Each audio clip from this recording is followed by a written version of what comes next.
दरअसल बिहार का लास्ट 2 चरण जो था बहुत ही शांतिपूर्वक और बहुत ही मतलब कि मतदान बहुत ही कम हुआ था एक तरह से पिछले साल का मुकाबला, पिछले बार का मुकाबला। लेकिन इस बार जो है मतदान जो है तापमान कम हुआ है और मतदान बढ़ गया है। पहले बोला जा सकता है कि टेम्परेचर हाई था, गर्मी बहुत लेवल की थी, इसलिए मतदाता जो है घर से बाहर निकलना नहीं चाह रहे थे। पहली बात तो ये। दूसरी बात ये कि एक्साइटमेंट उस लेवल की नहीं थी, क्योंकि सरकार से उम्मीद उपेक्षा जो है बहुत लोगों की कम हो गई थी। लेकिन आज के दिन की बात किया जाए, जैसे कि कल हमारा मतदान हुआ, तीसरे चरण का मतदान बिहार के पाँच लोकसभा क्षेत्र में, वहाँ पे मतदान की बात किया जाए तो बहुत अच्छा इन्हांसमेंट, इंक्रीमेंट देखा जा सकता है। तो हम आपको बता देते हैं कि 5 जो है अलग अलग जगह जहाँ पे मतदान हुआ कल। मैं सबसे पहले आपको बता देता हूँ, झंझारपुर, सुपौल, अररिया, मधेपुरा और खगड़िया, ये 5 जगह आपको चुनाव हुआ कल। और यहाँ पे कौन कौन आपस में लड़ रहे थे ये भी मैं सबसे पहले आपको बता देता हूँ, यदि आपको नहीं पता हो तो। झंझारपुर से लड़ रहे थे वीआईपी के कैंडिडेट थे सुमन कुमार और जेडीयू के रमप्रीत मंडल। खगड़िया से थे एलजेपी के राजेश वर्मा, इनको दोस्त कहे जाते हैं, आपको क्या बोलते हैं, चिराग पासवान के घनिष्ठ मित्र कहे जाते हैं। सीपीआईएम के तरफ से संजय कुमार कुशवाहा थे। वहीं पे सुपौल में जेडीयू से दिलेश्वर कामैत थे। वहीं पे आरजेडी से चंद्रदास चौपाल थे। मधेपुरा से जेडीयू के दिनेश चंद्र यादव थे। आरजेडी के कुमार चंद्र दीप थे। अररिया से आरजेडी के शहनवाज आलम थे और बीजेपी के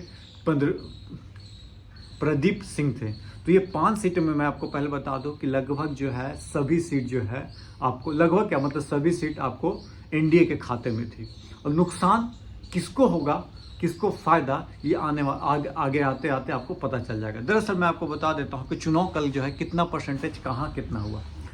तो सबसे पहले, और मैं कंपेरिजन करूंगा 2014 में कितना था, 2019 में कितना था और 2024 में कहाँ कहाँ कितना मत पड़ा।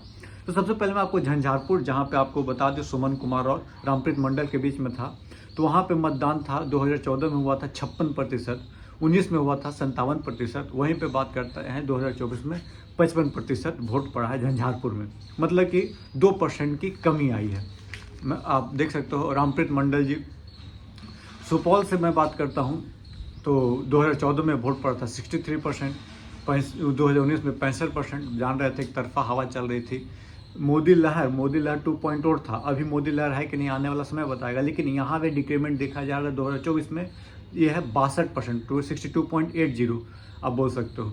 वहीं पे अररिया में बात किया जाए तो 61% 2014 में वोट पड़ा था, 64% पहुँच गया था 2019 में, और बात करें 2024 में तो 62%, 62.80 बोला रहता है। मतलब कि फिर 2019 का मुकाबला वोट कम पड़ा। हालांकि 2014 का मुकाबला वोट में इंक्रीमेंट हुआ है। मधेपुरा की बात करें तो 59% 2014 में, 57% 2019 में और 58% हुआ है इस बार 2024 में। 1% 19 से बढ़ा है। तो अब टोटल परसेंटेज की बात किया जाए तो कहा जा सकता है कि 60% आपको मतदान हुआ, आपको क्या बोलते हैं, कल तीसरा चरण में। लेकिन अब हम बात करते हैं कि स्थिति क्या है।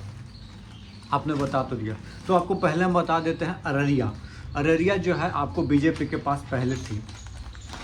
अररिया बीजेपी के पास थी। मधेपुरा आपको जेडीयू के पास ही थी और बाकी सब जो है जेडीयू के पास। एक एलजेपी खगड़िया जो है एलजेपी के पास थी। अब ये यहाँ पे बदलाव होगा कि नहीं देखना ही दिलचस्प होगा। देखिए सबसे पहले हम आपको बता देते हैं कि झंझारपुर में जो है जेडीयू के रामप्रीत मंडल जीते थे, ये मैं आपको बता। अररिया से आपको जो जीते थे वो है प्रदीप सिंह ही जीते थे, उनको ही चुनाव लड़ाया गया। मधेपुरा से दिनेश चंद्र यादव जीते थे, जो कि अभी भी कैंडिडेट वही हैं। सुपौल के बाद खगड़िया की बात किया जाए तो पिछली बार महबूब अली कैसर का टिकट काट के दिया गया अपने दोस्त राजेश वर्मा जी को। तो देखना ये होगा। जेडीयू के दिलेश्वर कामत जीते थे, इस बार भी उन्हीं को चुनाव दिया, मतदान क्या बोलते हैं, सीट दिया गया है। तो ये है कि देखिए सबसे बड़ा ये 5 सीटों में सबसे ज़्यादा कहीं दिक्कत आ सकती है। तो मैं आपको देखिए अररिया में मुसलमानों की संख्या अच्छा खासा है, तो चांस वहाँ पे गड़बड़ा सकता है। लेकिन मानिए कि बीजेपी एक स्टेप आगे हो सकता है। लेकिन सबसे ज़्यादा दिक्कत होने वाली है आपको खगड़िया का सीट जो है। महबूब अली कैसर एक वहाँ से लगातार जीतते हुए आ रहे थे।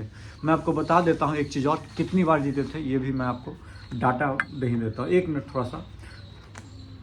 महबूब अली कैसर जो है आपको जीतते आ रहे थे और एक बार नहीं जीते, लगातार 2 या 3 बार। देखिए मधेपुरा की बात कर देते हैं तो मधेपुरा दिनेश चंद्र यादव जो है शरद यादव को हराए थे 2019 में, और भारी डिफरेंस से हराया था, ऐसा नहीं है कि कम होता, तो इनका तो कोई दिक्कत नहीं होने वाला है जहाँ तक देखा जाए। तो जेडीयू का ये सीट है, तो जेडीयू आई थिंक रिटेन कर लेगी। सुपौल की बात किया जाए तो जो मैं आपको बता दिया, तो दिलेश्वर कामत जो थे उनको 53% इस बार रंजीत रंजन को न टिकट देके आरजेडी के खाते में गई थी। तो देखते हैं इसका क्या होता है। खगड़िया की बात किया जाए, हाँ, तो महबूब अली कैसर जो 2019 में जीते थे, 2014 में जीते थे, तो लगातार 2 बार से जीतते आ रहे थे, और डिफरेंसेस भी अच्छा खासे 2 लाख 2.5 लाख वोटों से जीते रहे थे। तो यहाँ पे जो है एलजेपी ने शायद टिकट देने में थोड़ा सा ऊपर नीचे हो गया है। तो 5 सीट में 1 सीट पे मतलब कि आप समझ सकते हो कि खगड़िया का सीट आपको इधर उधर हो सकता है। और खगड़िया में लड़ कौन रहा है? एलजेपी के राजेश वर्मा, सीपीआईएम के संजय कुमार कुशवाहा। तो कांटे की टक्कर यहाँ हो सकती है।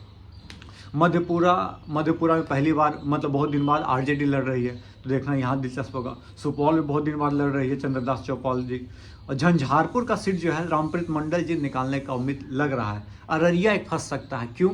क्योंकि यदि मुसलमान एक तरफा हो जाते हैं और यादव एक तरफा वोट दे देते हैं, तो अररिया का सीट फंस जाएगा।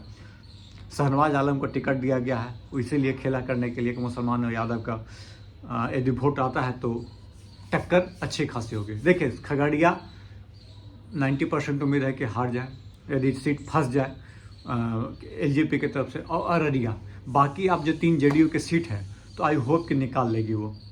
देखते हैं क्या होता है आने वाले समय में। आपको क्या लगता है कि कहाँ कौन सा सीट फंसेगा, कौन सा नहीं? प्लीज़ कमेंट बॉक्स में कमेंट करके आपका क्या एनालिसिस करता है, आप भी जरूर कमेंट बॉक्स में कमेंट करके बताइएगा। तब तक के लिए धन्यवाद। जय हिंद, जय भारत दोस्तों।